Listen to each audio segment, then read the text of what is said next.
First, God does not exist. But don't worry, what does exist is good, as opposed to evil. So if you believe in God, you believe in good, and that's as it should be. You are just fine. If you believe in evil, then you probably need a whack on the back of the neck with a big fucking stick.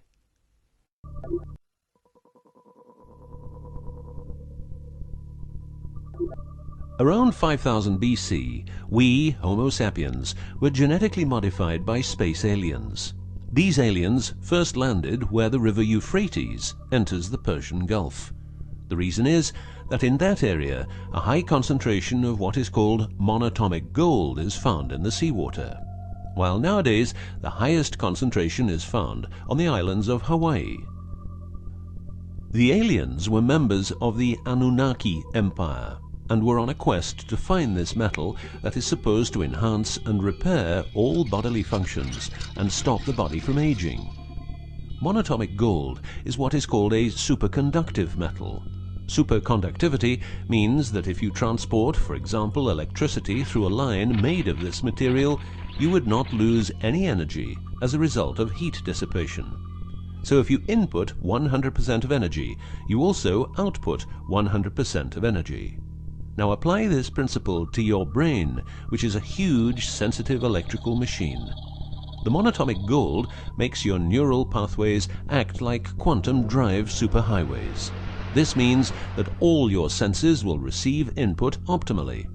In turn, these inputs will be processed optimally, and those parts of your brain you don't use will become more active, so enhancing your memory, making you better understand problems, allowing you to sense evil, detecting lies, becoming telepathic, and even being able to time travel in your mind by seeing the past or the future.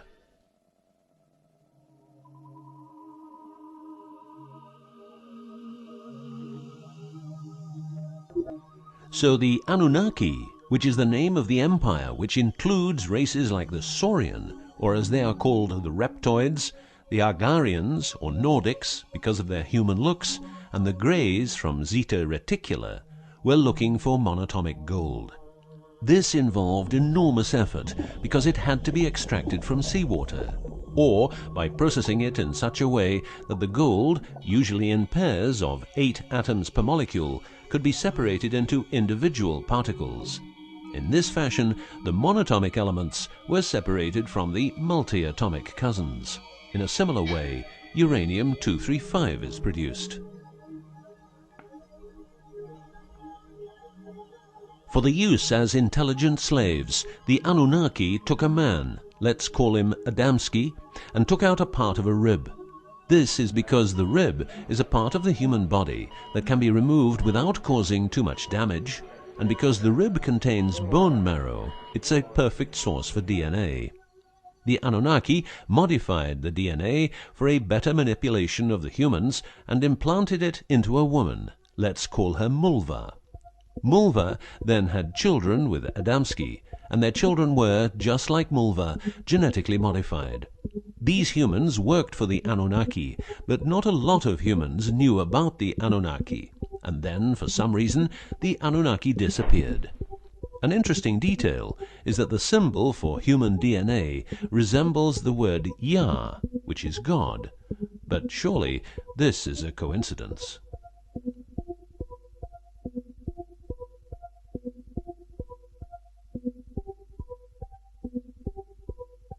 Now, some humans received part of the knowledge of the Anunnaki.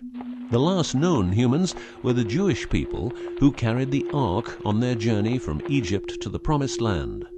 Before them, the Ark was in the lands of the Sumerians, Babylonians, and Tibetans. This Ark, not the Ark of Noah, was known to have powers beyond human imagination. It could levitate and deliver the fire of stars, a dangerous firework-like display of power that occurred when the monatomic elements became unstable. To make them stable again, you needed to know certain secrets, and with those secrets you could preserve the Ark and thus its powers. The humans who were close to the secrets of the Ark had long and prosperous lives. The best known was Methuselah, who lived to the age of 950. Wherever the Ark is, the culture thrives, and over the centuries it moved from Jerusalem to Rome to London, and is now supposed to be in the United States of America. The Ark always moves west, and will always keep moving west. From the very beginning, the people who own the Ark have never given it away, and great care is given to preserve the bloodline's purity of the holders of the Ark. Renowned conspiracy theorist David Icke studied the bloodline of George W. Bush. This he traced back all the way to the Sumerians, a people who lived in the southeastern part of what is now known as Iraq, where the river Euphrates meets the Persian Gulf.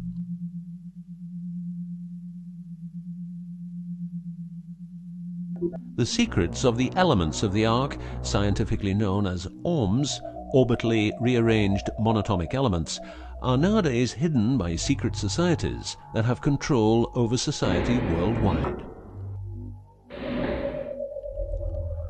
The word ORM is the same as the Hebrew word which means the tree of life. ORMs consist of 8 metals. These 8 metals are ruthenium, rhodium, palladium, and silver, known as the light platinum group, and osmium, iridium, platinum, and gold, known as the heavy platinum group. Gestation of these metals in monatomic form prolongs life and enhances and repairs bodily functions. By following what is called a wide-spectrum diet, we can provide our bodies with monatomic superconductive elements. In other words, by eating a lot of grapes, carrots, all blue and dark red fruit and vegetables, and also much other fruit, vegetables, and fish.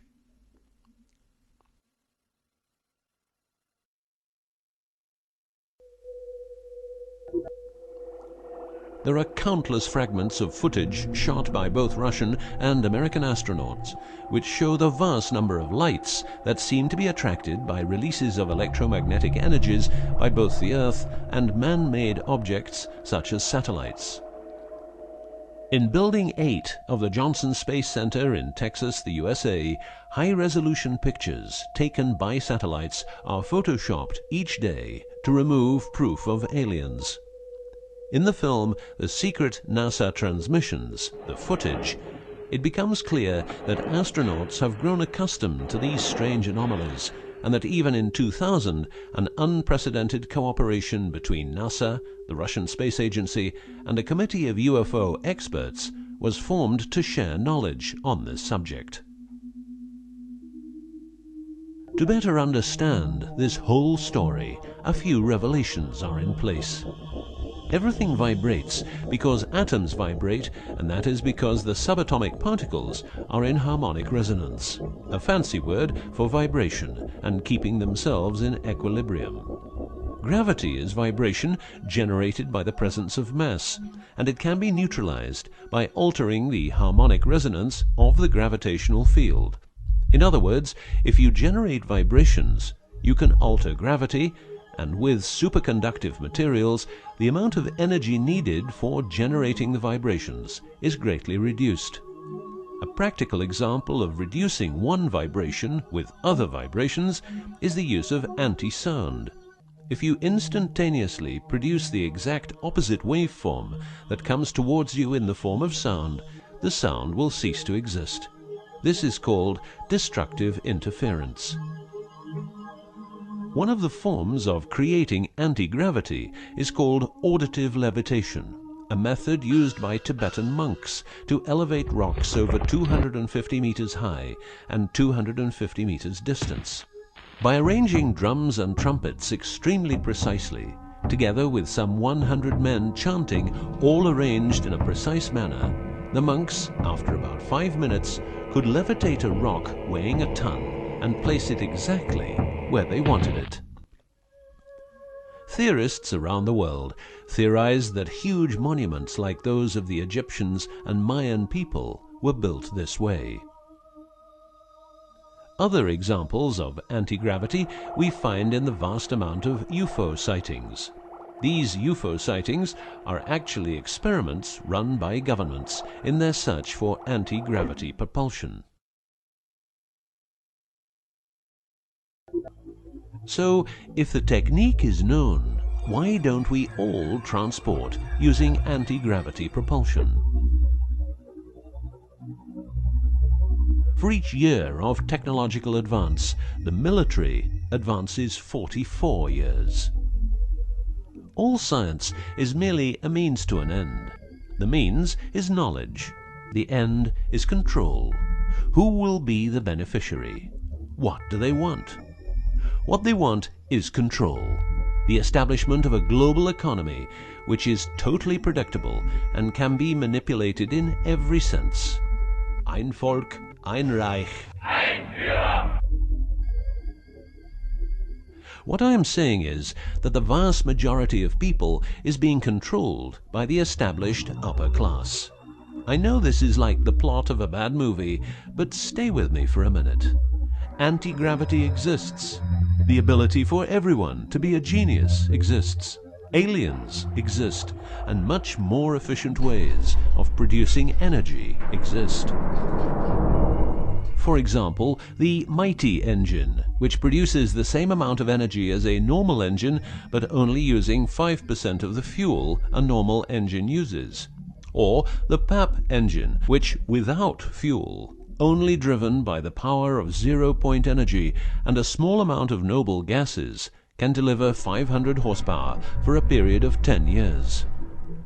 Or the Maternita machine of the Maternita commune, which has delivered 3 to 4 kilowatts out of thin air for the last 20 years. What would be the consequences for the upper class if they lose their monopolistic knowledge? What would happen to them if people would know about the secrets they're holding for us? If I don't need any more gasoline, what would happen? If I don't need any more electricity or gas, what would happen? If I don't need any more medicines from the pharmaceutical industry, what would happen? In order to ensure their powers, the upper class, some call them the Illuminati, handles a strict agenda. The agenda has the aim to prepare the world for world domination, beginning in the US and Europe. According to conspiracy theorists around the world, this is what they are doing as preparation. By the way, these people are extremely smart and fanatic, extremely rich, and they have tried it before. Then they were called the Nazis.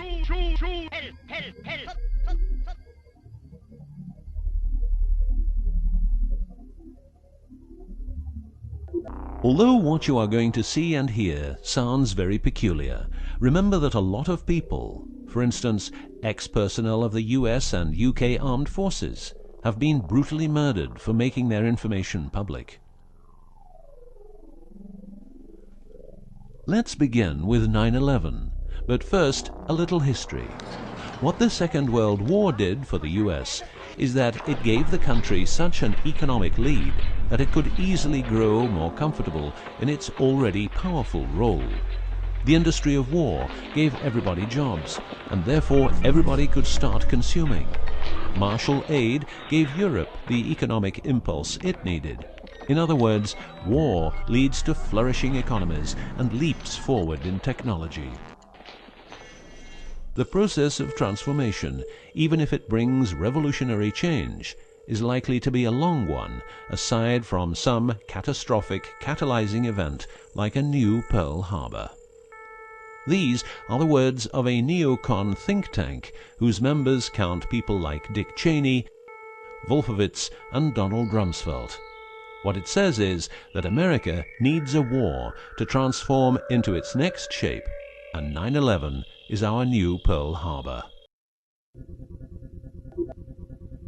In the manipulation of people, one of the strongest weapons is to make people believe someone else did it. What I'm trying to say is that the US government is trying to make the people believe Osama did it. But did Osama do it? Did you know that 6 weeks before the WTC towers collapsed, the owner had a new insurance policy made up, ensuring that the owner, if the towers would collapse due to a terrorist attack, would receive the amount of $3.5 billion. The owner, because 2 towers went down, tried to claim 2 times $3.5 billion, but only received 2.2. What happened to building number 7?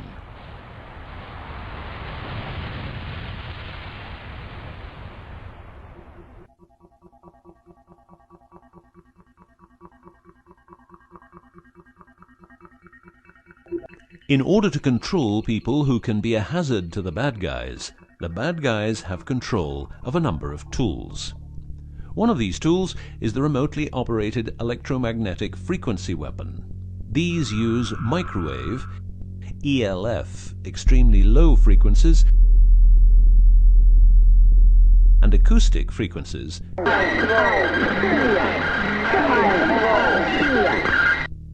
to covertly attack and harass innocent citizens. The use of frequency weapons on humans for behavioral control and murder is not new. For well over 50 years, neuro-electromagnetic frequency weapons have been perfected for their covert use in warfare. These classified, non-lethal or silent weapons, as they are known in the trade, have also been perfected by experimenting on an innocent and unsuspecting public since their early development. Directing a beam of frequencies to a human can cause a series of effects. A well-known effect is ELFs, causing nausea, headaches, wild racing heart without cause, sudden violent itching in different parts of the body. A frequency weapon can look like this, or like this. Its shape depends on how frequencies have to be directed to the target. Did you know that the US Patent and Trademark Office holds a vast amount of patents for machines which can be used in direct or subliminal mind control systems? Here are a few. Method and system for altering consciousness. Superimposing method and apparatus useful for subliminal messages, subliminal message generator. Enough about the frequency weapons. Check this link to learn more.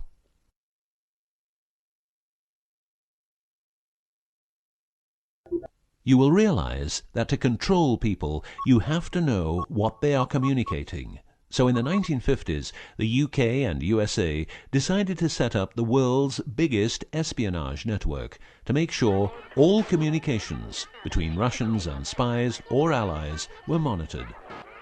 This system has continuously been updated since the day it became operational. The system's name is Echelon and consists of a vast network of listening posts, extremely advanced computers, an enormous number of people, dishes, and taps. Echelon's computers capture every communication via Internet, GSM, UMTS, landlines, TV and radio broadcasts, satellite communications, private, military, and diplomatic, and listens to every word. The computers work with a list of keywords, and when a message contains one or more keywords, the message is directed to a specialist who examines the message. If it is suspicious, further action may be taken. Echelon centers are around the world, but here are the best-known locations. Menwith Hill, North Yorkshire, England. HARP, Remote Mind Control Computer Center, Alaska. Pine Gap, near Alice Springs, Northern Territory, Australia. Pine Gap has a complex of radomes, a huge computer room, and about 20 support buildings. The signals analysis section of the computer room is staffed exclusively by CIA and NSA analysts. Within the USA, Australia, and the UK, the NSA can plug into every telephone call and message entering, leaving, or transiting the country. The NSA is also constructing a network of towers up to 500 feet high, each tower at a distance of 200 miles from each other and stretching from the east to the west of the US. The network is called GWEN, Ground Wave Emergency Network.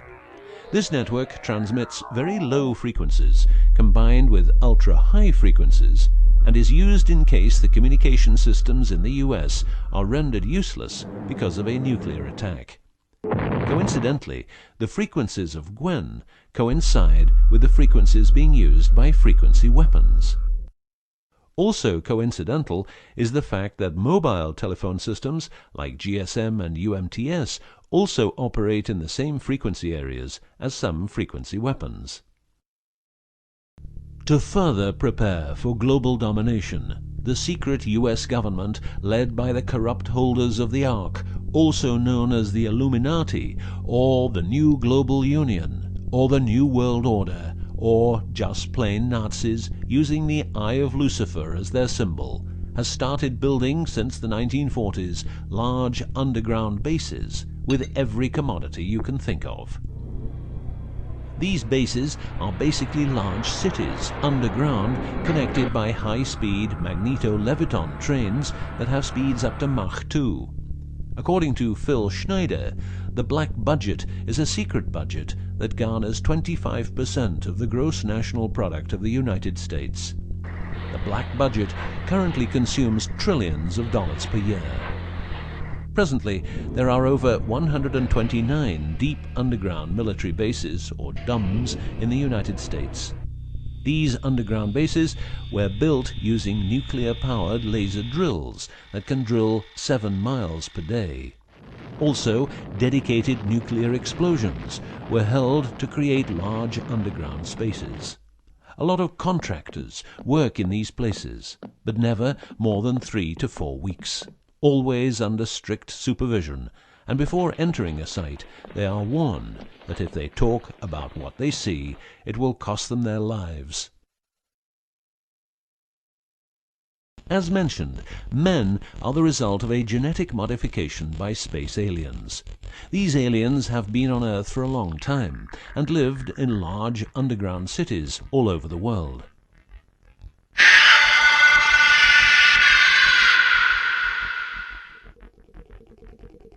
Collaboration with modern governments began as early as 1933 with the Bavarian Illuminati and Thule secret societies, and this collaboration was brought into America via the CIA, which was established with the help of American Nazi agents as well as European Nazis who were brought into America through Project Paperclip and other operations.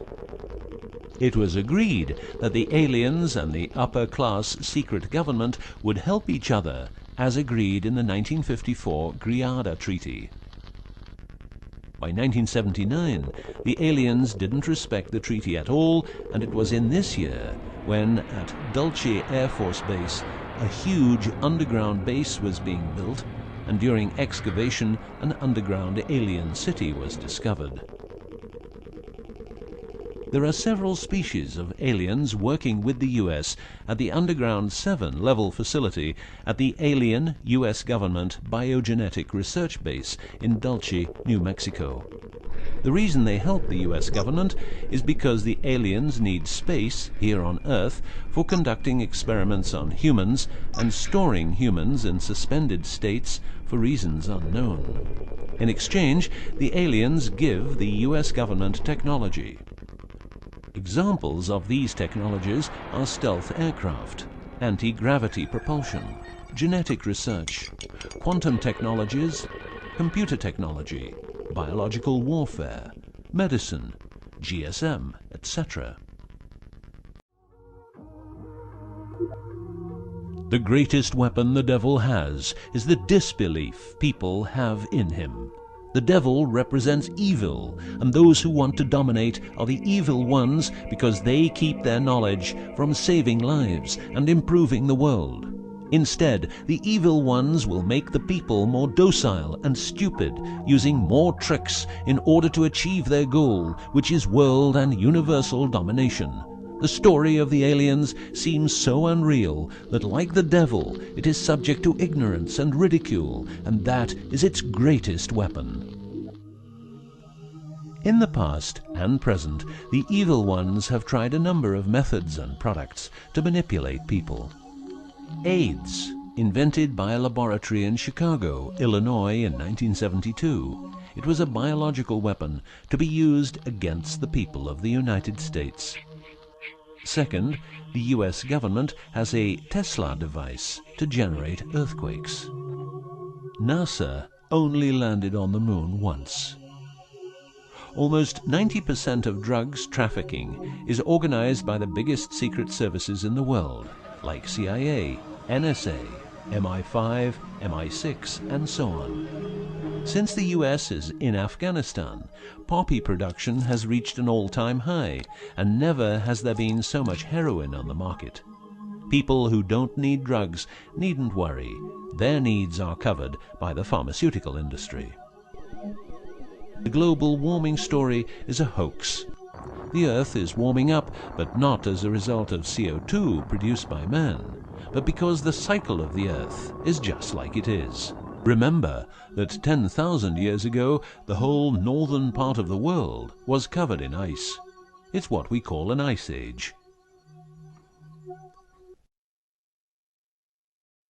The Ark, in its recent form, started its journey in the deserts of Egypt and was carried to the Holy Land by the Jewish people. In Jerusalem, the Ark started its journey around the world, heading west. Everywhere the Ark has been, one or more obelisks are erected as a symbol of establishment. In the future, the Ark will travel to China, Russia, Iran, until it reaches Jerusalem again, which means the whole world will be under the influence of Lucifer's eye. That will be the moment the Anunnaki Empire will settle and rule Earth uncovertly. On many important sites in the world, buildings carrying symbols of Lucifer's return are common. The best-known example is the Pentagon, which suggests a pentagram referring to the Jewish symbolism and the symbolism of the Ark. Another example is the Israeli High Court. It's a building with dozens of satanic and secret symbols. Like the eye of Lucifer, an inverted cross you can walk on. Its numerical anomalies. It was built in exactly 750 days. Used exactly 250,000 stones, all hand-laid, and was funded by the Rothschilds, the founders of the central banks and the World Bank. These buildings celebrate the coming of and will serve as headquarters for the evil ones. From here, every communication will be monitored. The underground cities will then be used as detention camps, where the bodies of resistance people will be converted into soulless zombies. The army of the NWO and its intelligence agencies will be able to track and trace everybody on Earth and influence their opinions or simply dispose of them. Socially, everybody will be watched by their neighbors and friends and mobbed if they have different opinions. The rich, richer and smarter, the poor, poorer and dumber, will support the pyramid with Lucifer's eye on top, as it has always been. This will be the future, and the future is now.